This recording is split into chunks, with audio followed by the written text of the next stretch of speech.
শেখ হাসিনা আপনাকে জিজ্ঞেস করতে বলেছেন, মাননীয় প্রধানমন্ত্রী শেখ হাসিনা, যে আপনি যা চান চাইতে পারেন। আমি যখন কর্মজীবন শেষ করে পড়াশোনা শেষ করে ওনার চেম্বারে জুনিয়র হিসেবে জয়েন করি, এবং তার অল্প কিছুদিনের মধ্যেই আমার পিতা গ্রেফতার হয়ে কারাগারে বরণ করেন। যখন আমার পিতা আমাদের পাশে ছিলেন না, যখন অনেক আমার পিতার আশেপাশে যারা ওনার আস্থাভাজন ছিলেন অনেকেই সেভাবে আমাদের পাশে দাঁড়াতে পারেনি, ব্যারিস্টার আব্দুর রাজ্জাক সাহেব সে আমার পিতার শূন্যস্থানটি পূরণ করেন। আমাদের যখন প্রয়োজনে আমরা তাকে পেয়েছি, এবং সবসময় তিনি আন্তরিকতার সাথে আমাদের খোঁজখবর রাখতেন আমাদের পরিবারের প্রতি, আমার প্রতি, আমার সন্তানদের প্রতি। এবং যখন আমি গুমের শিকার হই, তখন উনি এত নিয়মিত আমার পরিবার, আমার মা, আমার স্ত্রীদের এবং সন্তানদের খোঁজ খবর নিতেন, যোগাযোগ করতেন, যে আমার অনেক নিকট আত্মীয়, আমার রক্তের আত্মীয়দের পক্ষে এত নিয়মিত, এত রেগুলার আমাদের সাথে যোগাযোগ করে রাখা, মেনটেন করে তাদের পক্ষে সম্ভব হয়নি। যতটুকু সম্ভব হয়েছিল আমার শ্রদ্ধেয় সিনিয়র ব্যারিস্টার আব্দুর রাজ্জাক সাহেবের পক্ষে। 8টি বছর তার কিছুক্ষণ পরে আমার সৌভাগ্য হয় অনলাইনে আমার ব্যারিস্টার আব্দুর রাজ্জাক সাহেবের সাথে আর কথা বলার। আমি দেখতে পেলাম উনি ইংল্যান্ডের একটি হাসপাতালে শুয়ে আছেন, ভিডিও কলে, ওদের চোখ দিয়ে অশ্রু দরদর করে পড়ছে। উনিও আমাকে জানালেন, আমি জানতাম না, যে বললেন, বাবা আমি ক্যান্সারে আক্রান্ত, বাঁচবো কিনা জানি না, একটি কথা তোমাকে বলার জন্য আমি আল্লাহর কাছে বারবার হাত চেয়েছিলাম যে আমি কে কথাকে বলে যেতে পারবো না।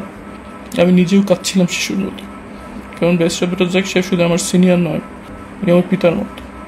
সন্তানকে যেভাবে মানুষ শেখায়, যেভাবে বড় করে তোলে, আমার এই ক্যারিয়ার জীবনটাকে, আমার যে প্রফেশনাল লাইফ, ওটাকে উনি এভাবেই সন্তানের মতো আমাকে বড় করেছেন।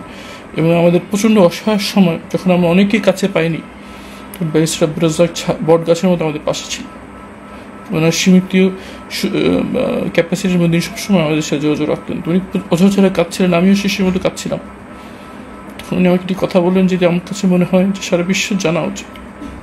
উনি চোখের পানি ফেলতে ফেলতে বলেন, বাবা জানি না তুমি শুনেছ কিনা, কিন্তু একটা প্রেক্ষাপট এরকম এসেছিল যখন আমি সিদ্ধান্ত নিয়েছিলাম যে বাংলাদেশ জামায়াত ইসলাম থেকে আমি পদত্যাগ করি, আমি করব। এবং যখন আমি পদত্যাগ করি, তার 2 দিনের মাথায় আমার কাছে একটি ফোন আসে ইংল্যান্ডের দূতাবাস থেকে।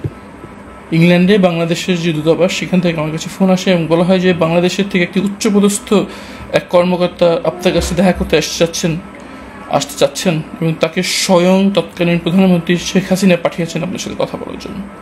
তো উনি ব্যারিস্টার আব্দুর সাহেব বলেন যে আমার সাথে রাজ্জাক সাহেবের সাথে দেখা করতে আসেন। এসে উনি বলেন যে প্রধানমন্ত্রী শেখ হাসিনা ফোনে আমার সাথে লাইভ অবস্থায় আছেন এই মুহূর্তে, এবং উনি আপনাকে জিজ্ঞেস করতে বলেছেন যে আমাদের কথোপকথন এখন শেখ হাসিনা শুনছেন, এবং উনি আপনাকে জিজ্ঞেস করতে বলছেন, ব্যারিস্টার আব্দুর রাজ্জাক সাহেবকে সে উচ্চপদস্থ কর্মকর্তা বলছেন যে শেখ হাসিনা আপনাকে জিজ্ঞেস করতে বলেছেন, মাননীয় প্রধানমন্ত্রী শেখ হাসিনা কর্মকর্তা বলছেন যে আপনাকে জিজ্ঞেস করতে বলেছেন যে আপনি যা চান চাইতে পারেন। ব্যারিস্টার আব্দুর রাজ্জাক সাহেব চোখ দিয়ে তার পানি পড়ছে, আমাকে বলছিল, বাবা আমি যা চাইতাম আমি তাই পাইতাম, আমি যে কোনো রাষ্ট্রীয় পদ যদি আমি চেতাম আমি পাইতাম, আমি যে কোনো অঙ্কের টাকা যদি আমি চেতাম তাহলে আমি পেতাম। কিন্তু বাবা আমি শুধু 2টো জিনিস বলেছি। আমি তখন শেখ হাসিনার ফোনে লাইভে আমার কথা শুনছেন, আমি বলেছি আমি 2টো জিনিস চাই। উনি বলেছেন যে আমি ব্যারিস্টার মীর আহমেদ বিন কাসেম আরমান এবং ব্রিগেডিয়ার জেনারেল আজমি দুজনকে জীবিত ফেরত চাই। এই কথা শোনার সাথে সাথে সেই উচ্চপদস্থ কর্মকর্তাকে শেখ হাসিনা বলেছেন যে প্রচণ্ড উনি খেপে যান, ক্রোধান্বিত হয়ে ওই কর্মকর্তাকে তৎক্ষণাৎ ওখান থেকে চলে আসতে নির্দেশ দেন। ব্যারিস্টার আব্দুর রাজ্জাক চাইলে স্বৈরাচারের এই ফ্যাসিস্টের দোসরের পথ বেছে নিতে পারতেন, অঢেলের সম্পদ তৈরি করতে পারতেন, সীমাহীন ক্ষমতা আর তার থাকত, কিন্তু তিনি এই সুবর্ণ সুযোগ ব্ল্যাঙ্ক চেকে পেয়ে উনি চেয়েছেন দুজন মানুষজন জীবিত ফেরত আসে। এক হচ্ছে আমি ব্যারিস্টার আরমান এবং ব্রিগেডিয়ার আজমি যেন জীবিত অবস্থায় ফেরত আসে, এটাই উনি চেয়েছিলেন।